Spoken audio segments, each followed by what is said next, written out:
sarap. Putok-putok na. Hinog na yung kalamansi. Wow, ang sarap. Bruno!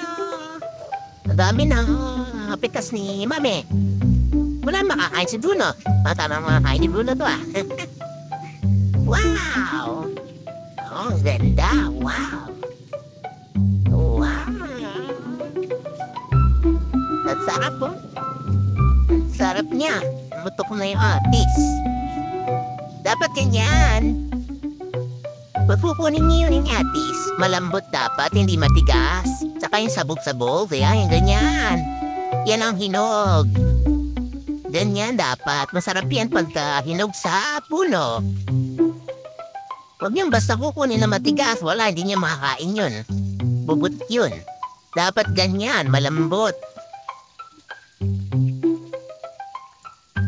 Sayang naman pagka kinuha niya na matigas yung atis. Hindi niya makakain. Tawawa naman kayo. Ay, may dabag. May bago. Wala may bago. Ay, mo. Magapang. Yan ang nagpapaginop din. Nino. Saka wag hawak ng hawak sa atis kasi hindi talaga siya mahihinog. Mabubulok lang yun. Hindi siya lalambot. Yan, okay. Lunod. Dapat tayo ng gurme mo, ha?